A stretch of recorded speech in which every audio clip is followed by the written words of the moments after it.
Lembaga Penyiaran Publik Lokal, Radio Publik Kabupaten Sragen, Buana Asri FM 94,7 MHz, saluran informasi.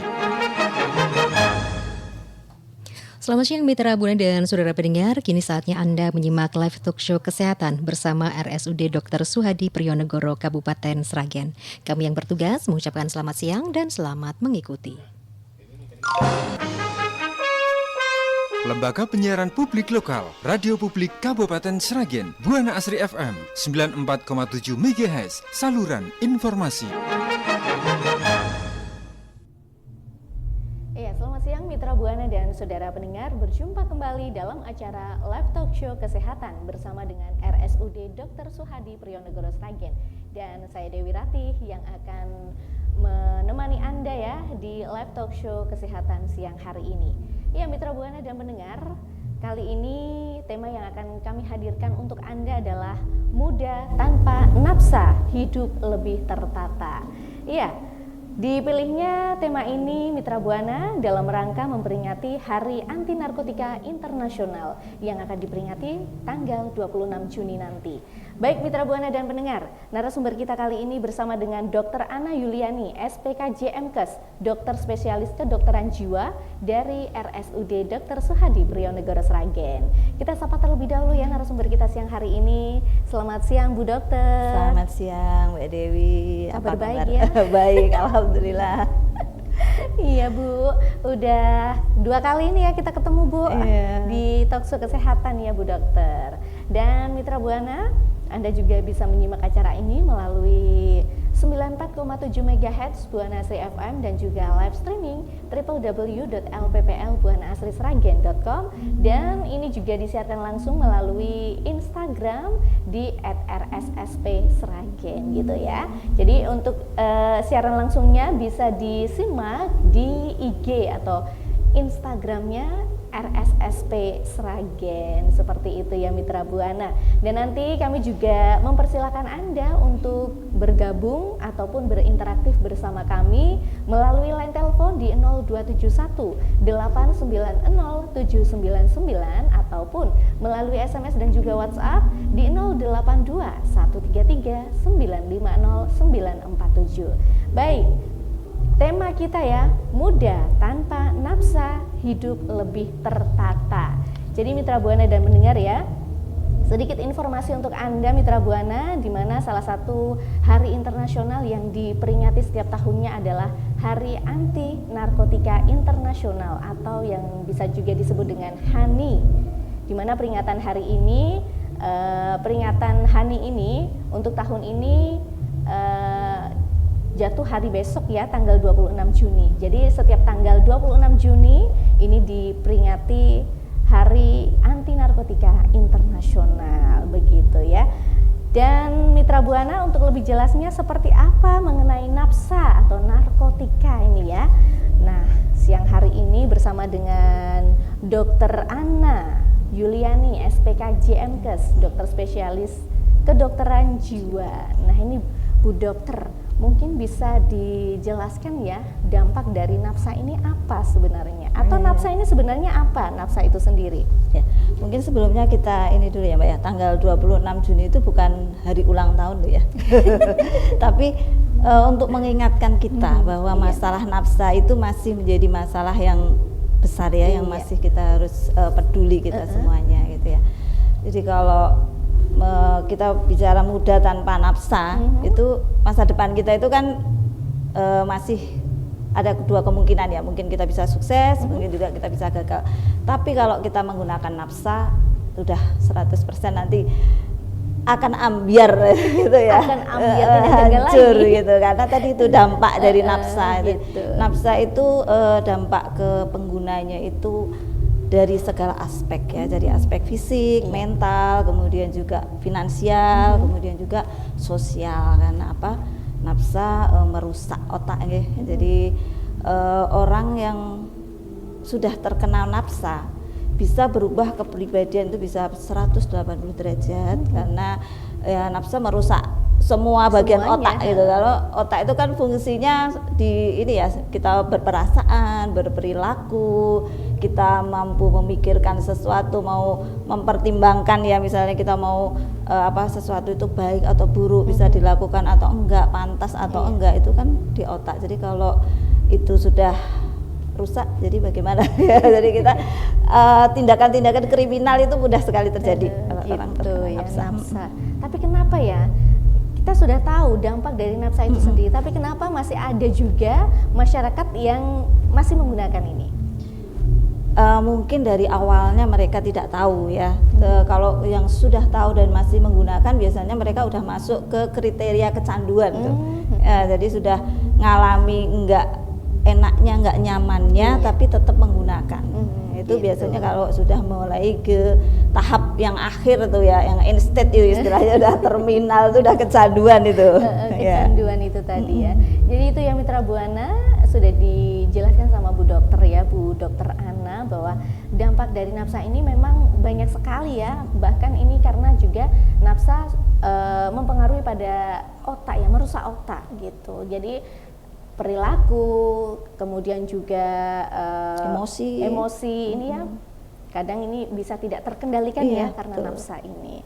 Nah Bu Dokter, dari nafsa ini apakah penggunaan nafsa berhubungan dengan gangguan jiwa? Iya, jadi gangguan jiwa itu sendiri bisa menjadi faktor risiko maupun dia bisa menjadi akibat dari penggunaan nafsa. Jadi pada orang-orang yang mungkin punya masalah ya tentang self esteemnya gitu ya, misalnya kepercayaan dirinya yang kurang, kemudian mereka juga mengalami masalah psikologis seperti cemas, depresi, itu lebih mudah untuk dia misalnya diajak orang untuk menggunakan nafsa. Nah gitu. Kemudian kalau menjadi akibat dari penggunaan nafsa sendiri, nafsa yang merusak otak itu juga bisa menyebabkan mereka menjadi lebih mudah emosinya terganggu, lebih mudah cemas, lebih mudah depresi, bahkan sampai yang namanya psikotik gitu. Jadi psikotik itu udah gejalanya seperti gangguan jiwa berat ya, yang skizofrenia lah kita bilang, itu bisa sampai yang separah itu gitu.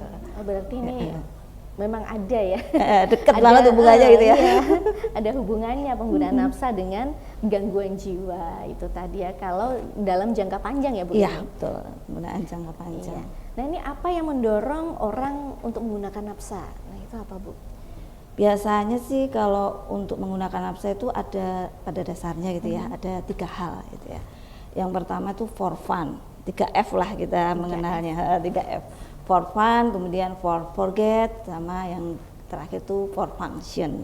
Jadi kalau for fun ya karena pingin seneng-seneng aja gitu, misalnya untuk pesta-pesta, untuk bumbu-bumbu pergaulan ya, biasanya dibumbui dengan penggunaan nafsa itu biar lebih akrab atau biar mereka bisa diterima oleh lingkungannya. Nah itu dia masih di for fun. Kalau yang di for forget itu biasanya karena mereka memiliki masalah tadi itu, misalnya cemas, depresi, masalah-masalah psikologis dengan lingkungan atau keluarga atau pekerjaan. Nah dia pengen mencari penyelesaian sendiri dengan jalan pintas ya. Gitu. Tapi sebenarnya bukan menyelesaikan ya, hanya melupakan mungkin ya. Iya, jadi itu for forget. Kemudian untuk for function itu ya dia memang tujuannya untuk performa pekerjaannya misalnya. Kan memang ada pekerjaan-pekerjaan yang membutuhkan ini ya Mbak Dewi ya, konsentrasi atau mungkin butuh daya tahan yang lebih lama misalnya pada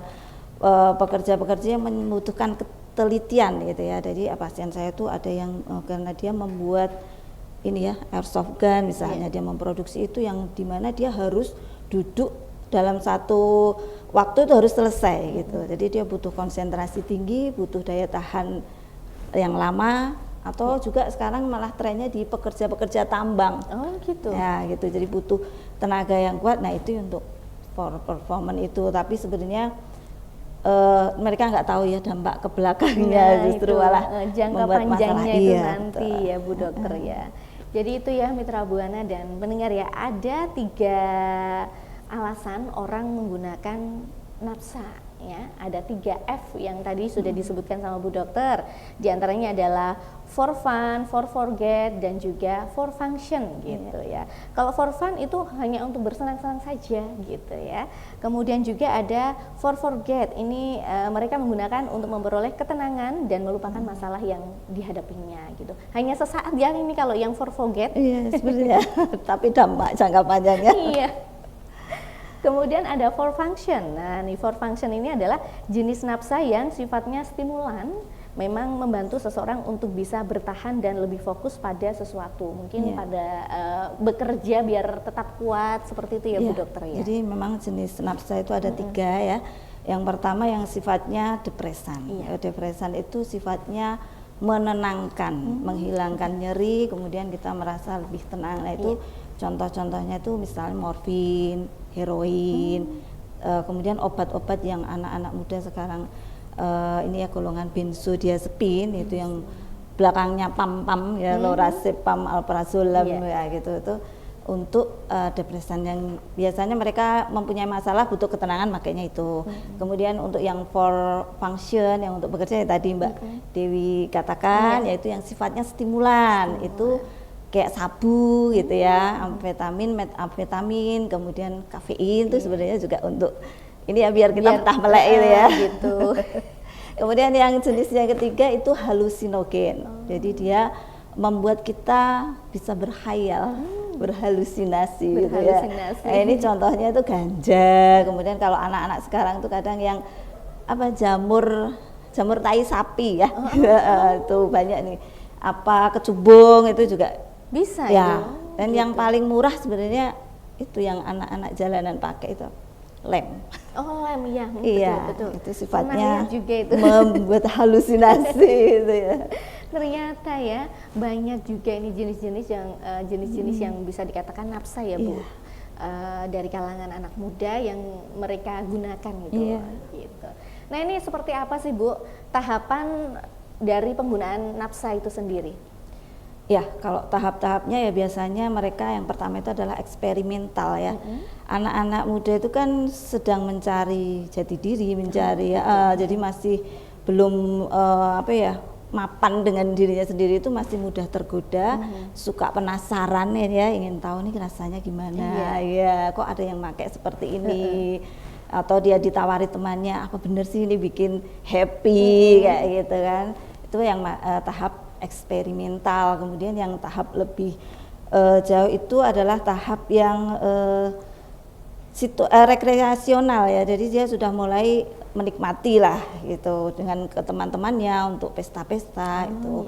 Kemudian tahap selanjutnya itu dia sudah mulai yang sudah misalnya situasional namanya. Jadi dia sudah mulai misalnya ada situasi tertentu yang membuat dia pingin, misalnya ujian atau misalnya harus tampil di publik gitu ya. Kita kan kadang masih gemeter atau itu menambah kepercayaan diri. Nah, itu situasional. Kalau gitu, yang lebih tinggi lagi dia sudah mulai terjadwal. Jadi dia sudah mulai butuh seminggu itu misalnya 2-3 kali. Nah, kalau yang paling end state tadi itu yang sudah terminal itu yang sudah ketergantungan. Jadi sudah tahu efek buruknya pun dia masih tetap menggunakan. Gitu. Ya. Jadi itu ya Mitra Buana, ada beberapa tahap penggunaan nafsa. Jadi ada tahap eksperimental, yaitu pengen coba-coba gitu ya. Kemudian juga ada tahap situasional, ini menggunakan saat hal-hal tertentu atau waktu-waktu tertentu itu ya. Dan juga ada tahap yang mungkin sudah extend extend itu sudah parah gitu. Sudah parah. Sudah ketergantungan. Itu ya. Kalau kanker tuh stadium 4 itu. Kalau kanker stadium 4 sudah parah banget. Parah banget kecanduan. Nah, tadi Bu Dokter udah menyampaikan ada istilah kecanduan. Nah, kecanduan dalam menggunakan nafsa. Sebenarnya apa sih Bu itu kecanduan zat itu? Kalau kecanduan yang secara singkatnya sih ya itu penggunaan yang terus-menerus, yaitu yang tidak bisa dikendalikan, sulit untuk berhenti.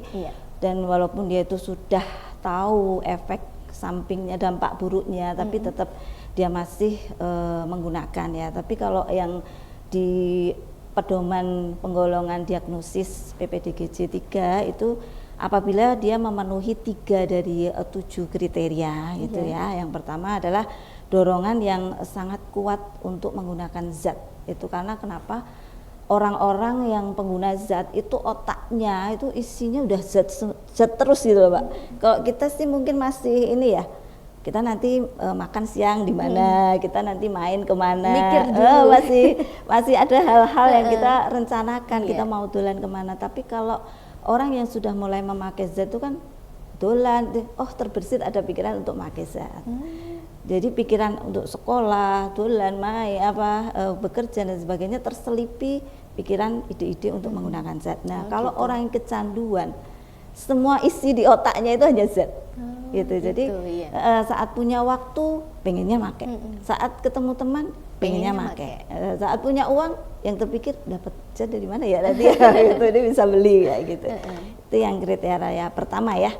Kemudian kalau yang kedua itu memang dia sulit mengendalikan. Jadi kalau sudah make kadang-kadang tidak terkendali untuk dosisnya.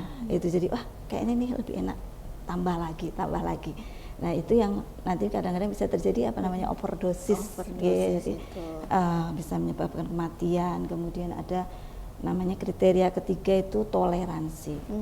Toleransi itu karena tubuh kita sudah beradaptasi ya dengan penggunaan yang berulang-ulang itu, jadinya kita untuk memperoleh efek yang sama kita butuh dosis yang lebih tinggi. Oh gitu. Iya. Jadi dosis yang biasa udah nggak nendang ya. Sudah ini ya, tidak mempan. Kayak kita terima gaji pertama mungkin seneng banget ya, udah 3 bulan dah, aduh kok kurang aja gitu. Iya. Terus kalau yang keempat ya itu gejala putus zat. Jadi karena kita sudah sering menggunakan itu, ini tubuh sudah terlalu dimanja ya untuk nggak boleh capek, nggak boleh sedih. Nah tiba saatnya kita nggak make itu lebih parah. Itu karena kalau kita bilang sebenarnya gini Mbak, di otak kita itu sebenarnya kita itu sudah memproduksi zat-zat seperti itu ya, hormon itulah atau neurotransmitter yang kita sebut dopamin, serotonin, endorfin, itu kita sudah punya untuk ya kecukupan kehidupan sehari-hari aja. Nah begitu kita menyuplai dari luar dengan sabu-sabu yang dosisnya pasti lebih tinggi, zat-zat itu akhirnya otak kan ini ya udah instruksi stop aja produksi kita gitu ya. Iya. Nah begitu kita nggak punya uang untuk membeli, udah nggak ada, kita juga nggak berproduksi, jadi itulah gejalanya akan lebih parah dari sebelum dia make.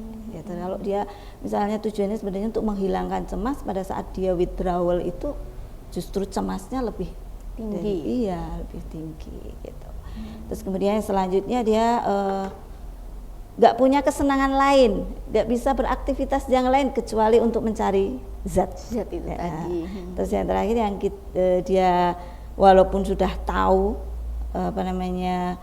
dampak buruknya bisa mengancam nyawa, bisa membuat kita jadi pikiran kosong ya, maksudnya udah ya kayak gangguan jiwa berat itu, tapi tetap aja masih menggunakan. Gitu. Jadi itu yang Mitra Buana memang untuk menggunakan nafsa ya untuk jangka panjangnya ke depannya ini juga akan ini terjadi kecanduan. Nah itu tadi ya, kecanduan itu penggunaan yang terus menerus, sulit menghentikan dan akan terus menggunakan meskipun mereka sudah tahu dampak buruknya. Seperti yang Bu Dokter tadi sampaikan ya, ada beberapa kriteria yang dilakukan ya bagi pengguna yang sudah kecanduan itu tadi, karena dorongan yang sangat kuat untuk menggunakan zat, kemudian sulit mengendalikan penggunaan dan juga sulit berhenti, karena juga ada gejala putus zat, yaitu gejala fisik ataupun mental yang muncul setelah menghentikan zat secara mendadak, setelah sebelumnya menggunakan secara rutin, seperti itu yang Mitra Buana. Baik Mitra Buana dan pendengar ya, masih ada beberapa hal yang nanti akan Dewi tanyakan ke Bu Ana ya, Bu Dokter Ana, mengenai nafsa. Ternyata nafsa ini memang berdampak buruk ya bagi kesehatan, juga pada finansial ya Bu Dokter ya. Jadi untuk nanti ya ada beberapa hal yang masih Dewi ya tanyakan ke Bu Dokter. Dan untuk Anda mitra Buana ataupun pendengar yang ingin bergabung ataupun berinteraksi ya bersama kami, boleh bergabung melalui line telepon di 0271890799 atau melalui SMS dan juga WhatsApp di 082133950947, atau bisa juga menelpon pertanyaannya melalui Instagram ya di akunnya @rssp_sragen, karena juga kita live ya di Instagramnya @rssp_sragen gitu ya. Baik mitra Buana, kita akan kembali untuk Anda masih di Live Talk Show Kesehatan bersama dengan RSUD Dr. Suhadi Priyonegoro Sragen dengan tema Muda Tanpa Nafsa, Hidup Lebih Tertata.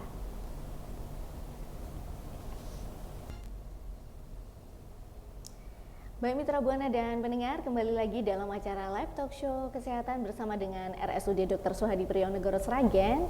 Dan siang hari ini ya bersama dengan Dr. Ana Yuliani SPKJ MKes, dokter spesialis kedokteran jiwa dari RSUD Dr. Suhadi Priyonegoro Sragen. Dan tema yang kami hadirkan siang hari ini ya spesial untuk memperingati Hari Anti Narkotika Internasional yang akan diperingati pada tanggal 26 Juni nanti. Nah, tema kita adalah Muda Tanpa Nafsa, Hidup Lebih Tertata. Tadi kita sudah berbincang-bincang ya bersama Dr. Ana mengenai nafsa. Dan untuk Anda yang ingin bergabung ataupun berinteraktif bersama kami, masih kami buka ya di line telepon 0271890799 ataupun melalui SMS dan juga WhatsApp di 082133950947, atau bisa juga menelpon pertanyaannya melalui akun Instagram di @rssp_sragen ya, di @rssp_sragen atau akun milik RSUD Dr. Suhadi Priyonegoro Sragen gitu ya. Tadi sudah berbincang-bincang mengenai dampak dari penggunaan nafsa, kemudian Kecanduan. iya kecanduan juga sudah, kemudian juga nafsa ini berhubungan dengan gangguan jiwa itu tadi ya, dan juga ada beberapa tahap penggunaan nafsa. Nah Bu Dokter, mengenai ini ya, bagi mereka yang sudah menjadi ataupun korban dari penggunaan nafsa ini, nah bagaimana untuk kedepannya ataupun ada rehabilitasi? Apakah ada rehabilitasi untuk menyembuhkannya gitu? Ya, jadi memang untuk pengguna nafsa biasanya sekarang itu direhab ya, walaupun mereka tertangkap gitu, jadi mereka nanti diarahkannya juga ke rehab. Ya, sekarang itu bukan istilahnya mereka dianggap sebagai pelaku kriminal lagi ya, maksudnya di penjara enggak. Yang di penjara itu yang pengedar itu. Kalau pengguna itu dianggapnya korban karena paradigma sekarang kecanduan itu adalah penyakit otak. Itu jadi ininya direhab. Nah, rehab itu ya untuk penanggulangan atau pelaksana rehabilitasi itu ditangani oleh Kemenkes, oleh BNN yang bekerja sama dengan misalnya puskesmas atau rumah sakit kayak gitu. Jadi itu ya mitra Buana, untuk saat ini memang bagi mereka yang menjadi korban dari penggunaan nafsa ini, mereka yang tertangkap tidak lagi di ke ini ya ke kriminal, tapi cuma ini rehabilitasi saja, nanti menjalani rehabilitasi, kecuali bagi mereka yang dianggap sebagai pengedar gitu ya, misalnya Bu. dia ditemukan dengan dosis ada batasnya seberapa besar dia biasanya masuk ke penjara sebagai pengedar, atau dia melakukan tindak kriminal, jadi dia masuknya karena kriminal. Tapi rehab itu juga ini ya, biasanya sih kesadaran untuk mereka datang sendiri itu jarang ya, mereka tertangkap dulu baru wajib rehab gitu. Nah ini Bu, ada yang bertanya ya melalui WhatsApp di 082133950947. Nah ini selamat siang Bu Dokter, saya mau bertanya, Selamat siang. apa perbedaan antara narkoba dan psikotropika? Terima kasih untuk penjelasannya, dari Rena di Sragen. Gimana Bu? Justru gini, narkoba sama nafsa biasanya gitu. malahan, iya Narkoba sama nafsa. istilahnya gitu. Kalau nafsa itu narkotika, psikotropika dan zat adiktif lainnya. Sedangkan kalau narkoba itu narkotika, kemudian bahan-bahan adiktif lainnya. Biasanya nafsa yang menggunakan adalah dari lingkungan kesehatan ya. Tapi kalau narkoba biasanya dari penegak hukum.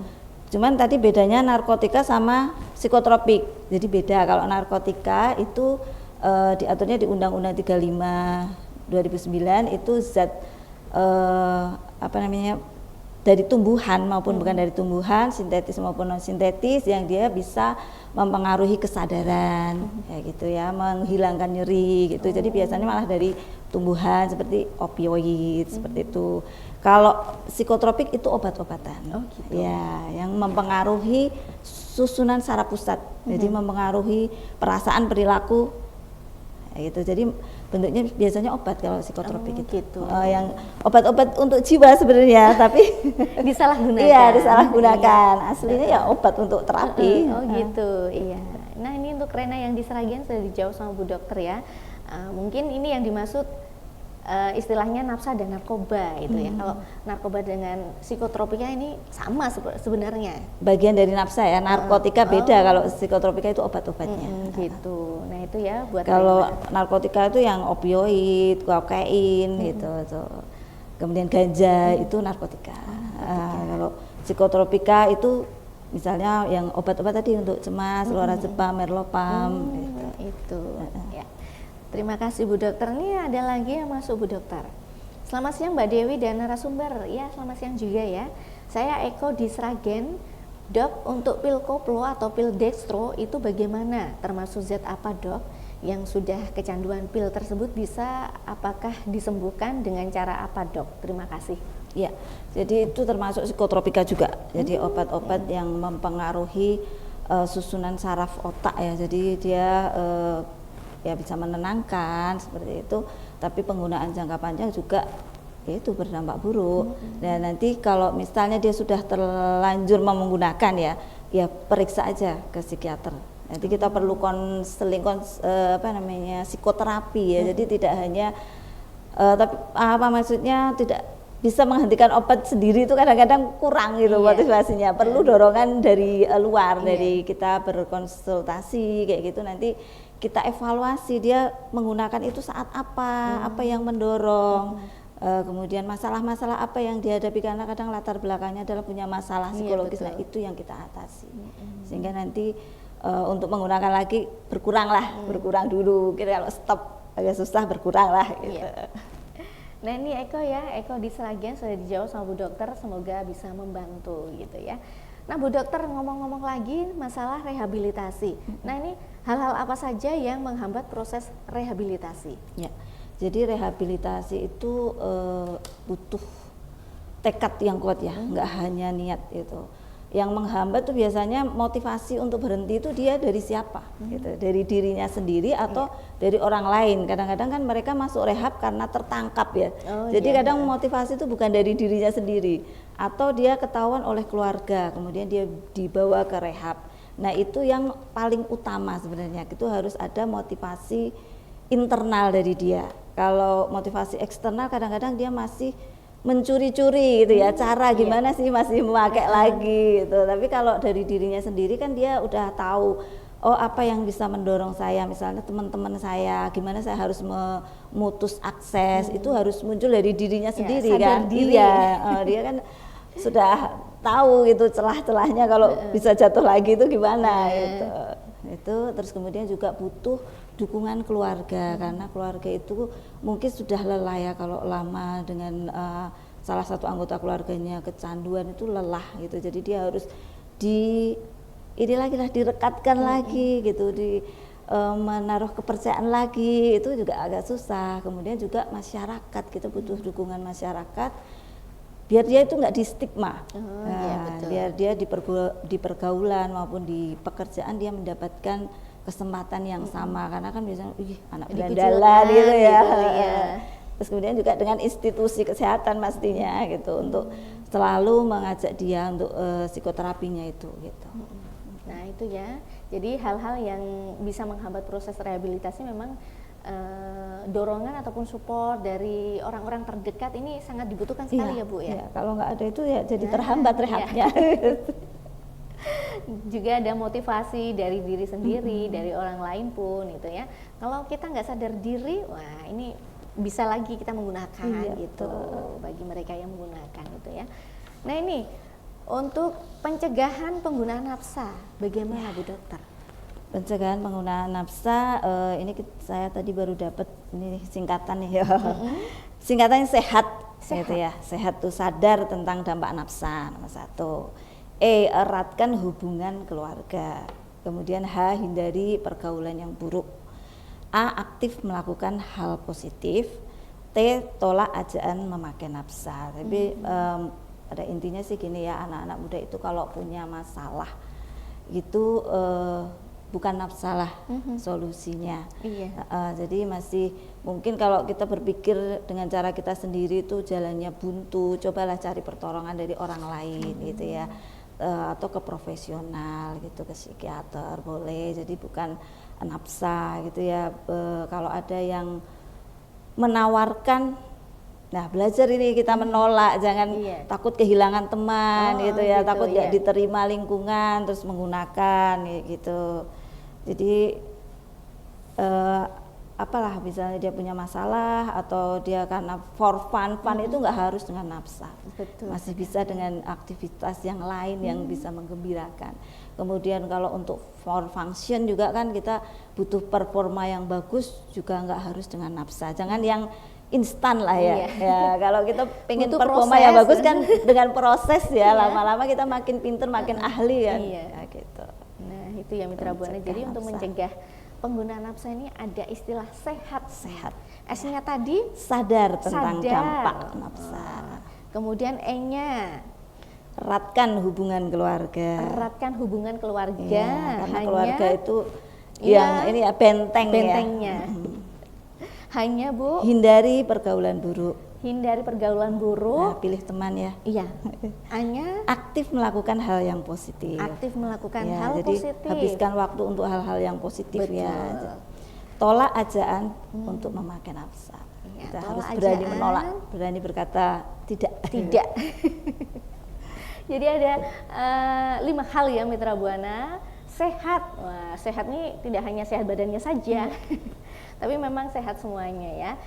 Sadar diri ya, untuk tidak menggunakan nafsa lagi. Kemudian eratkan hubungan dengan keluarga, hindari penggunaan nafsa, kemudian aktif untuk kegiatan-kegiatan yang positif, dan juga tolak ajakan untuk menggunakan nafsa kembali. Itu hal-hal yang bisa dilakukan ya untuk mencegah penggunaan nafsa. Kalau memang kita pengen benar-benar kembali normal, normal lah gitu ya, kembali tidak menggunakan untuk masa depan yang tertata ya betul sekali. Tentunya ini juga untuk masa depan yang baik, masa depan yang cerah. Kalau penggunaan nafsa ini terus-menerus dilakukan, pasti ada dampak buruknya juga untuk kedepannya nanti. Iya, gitu ya, kesehatan tadi itu kesehatan fisik, mental. Jadi kalau kita menggunakan pada suatu waktu menggunakan terlalu banyak ya tadi bisa OD ya. Kalau yang penenang tuh enak. Nikmat, tapi dia ada di depresi pernapasan, jadi ke otak gitu. Yang pusat pernapasan langsung set, dah habis. Kalau yang stimulan tadi yang bisa membuat daya tahan tubuh atau kita lebih kuat, itu kan memacu kerja jantung gitu. Jadi jantung akan lebih kuat memompa. Nah itu pembuluh darah biasanya nggak kuat, pecah. Nah jadilah stroke. Kemudian ya akhirnya wassalam juga gitu. Jadi kalau pada akhirnya juga ini ya overdosis dan kematian pun ini. Ya, kalau jangka panjang ya merusak otak tadi itu bisa terjadi gangguan jiwa. Nah, Bu Dokter nih ngobrol nafsa ini memang mengasyikkan ya. Tapi keterbatasan waktu ini yang harus memisahkan kita gitu ya. Mungkin dari bahasan kita siang hari ini Bu Dokter mengenai muda tanpa nafsa hidup lebih tertata. Ini apa yang bisa diambil sebagai closing statementnya juga ini Bu Dokter? Iya, begitu banyaknya dampak nafsa itu makanya kita harus menghindari. Makanya untuk anak-anak muda jangan mudah tergoda itu ya, untuk biar kita tidak mudah terjerumus ke situ. Misal kalau memang kalian tuh punya masalah, lebih baik mencari pertolongan dulu itu, jangan sampai masalahnya terlalu berat bagi dia buntu terus kemudian lari ke nafsa gitu. Jadi ke psikiater. Saya ada pantun ya Mbak. Iya silakan. Beli bolu di pasar bunder. Cakep. Ya, jangan malu ke psikiater ya. Kemudian beli markisa di pasar kota. Cakep. Hidup tanpa nafsa, insya Allah lebih tertata. Nah itu ya. Wah, closing yang cukup luar biasa ya Mitra Buana dari Bu Dokter Anna ya, di kesempatan siang hari ini ya. Jadi memang ini ya, kalaupun kita punya masalah, jangan larinya ke nafsa, tapi kita cari solusi yang terbaik, yang pastinya hal-hal yang positif ya, agar hidup kita itu juga tertata lebih baik, masa depan kita juga lebih baik, lebih cerah, lebih bersinar ya, nah, bersih lebih bersinar tanpa narkoba. Betul sekali ya ini ya. Jadi jangan langsung ke hal-hal yang instan yang bisa melupakan masalah kita gitu ya Bu Dokter. Terima kasih Bu Dokter Ana yang sudah hadir pada siang hari ini di Talk Show Kesehatan ya. Terima kasih Mbak Dewi. Semoga juga pesan-pesan yang disampaikan ini bisa menjadi motivasi untuk kita ya, untuk hidup lebih baik lagi. Nah Mitra Buana dan pendengar, akhirnya sampai di sini saja kebersamaan kita di Live Talk Show Kesehatan bersama dengan RSUD Dr. Suhadi Priyonegono Sragen dengan tema Muda Tanpa Nafsa, Hidup Lebih Tertata bersama narasumber Dr. Ana Yuliani SPKJ MKes, dokter spesialis kedokteran jiwa dari RSUD Dr. Suhadi Priyonegono Sragen. Terima kasih Bu Dokter sudah hadir siang hari ini dan semoga bermanfaat ya Mitra Buana. Sampai jumpa dalam acara Talk Show Kesehatan edisi selanjutnya. Jangan lupa untuk selalu menjaga kesehatan. Saya Dewi Ratih beserta tim yang bertugas mengucapkan terima kasih atas kebersamaan dan perhatian Anda.